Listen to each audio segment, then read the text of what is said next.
This morning, the desperate search for a U.S. aviator missing in Iran is in its second day after their two-seater F-15 fighter jet was shot down behind enemy lines. The other crew member was rescued alive near the crash site in southern Iran on Friday. This video showing Iranian forces firing on U.S. helicopters during the dangerous rescue mission. Two Blackhawks were hit, with crew members suffering minor injuries, a U.S. official says. An A-10 Warthog supporting the rescue was also struck, but its pilot ejected safely over Kuwait before it went down. Now the U.S. racing against Iran to recover the second aviator.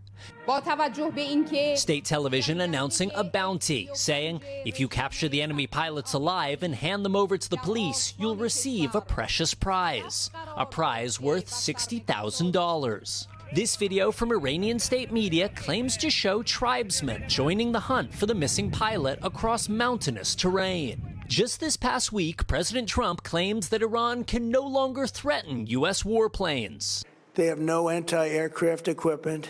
Their radar is 100% annihilated. A U.S. official tells NBC News the F-15 was likely part of an American squadron based in the U.K. Overnight, new American or Israeli airstrikes pounding Tehran, days after the U.S. blew up this bridge, killing 2 people, as President Trump threatens to step up strikes against civilian infrastructure. While Iran launched a cluster bomb attack near Tel Aviv, leaving 1 person wounded. And back in Iran, America's commitment to leave no man behind being tested under fire.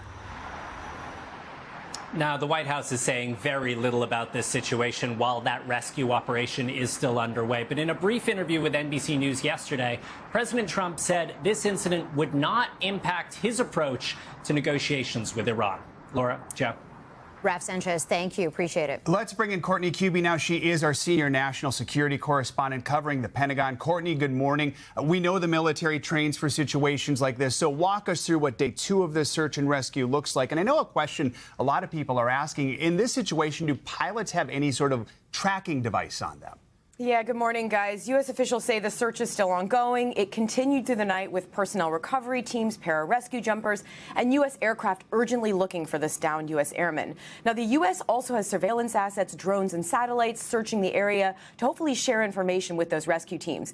Airmen flying a mission like this would normally have devices that could help the U.S. military track them, so essentially a beacon or other ways to communicate their location.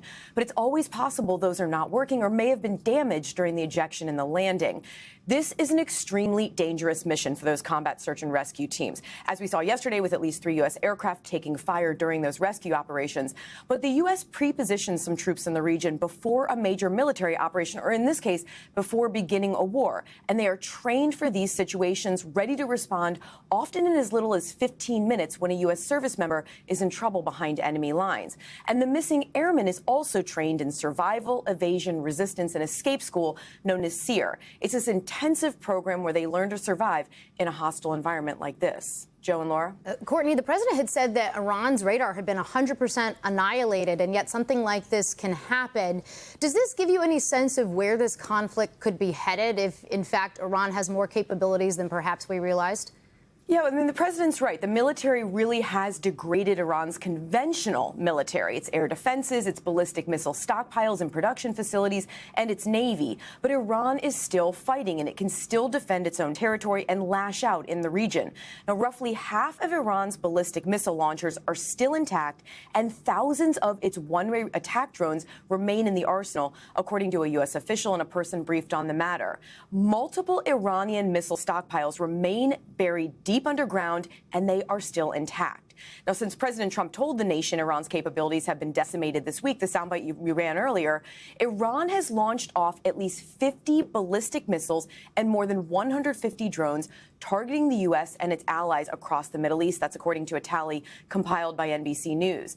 President Trump also said the war should be over in about 2 to 3 weeks. So now the big question is whether the president will approve a military option that would essentially escalate to end the war.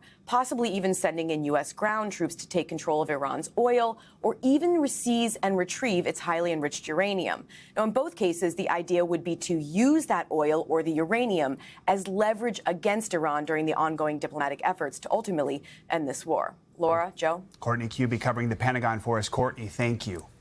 Hey, thanks for watching. And don't forget, you can catch the Today Show every morning on NBC or take Today when you're on the go. Just follow the Today podcast on Apple Podcasts, Spotify, or wherever you listen.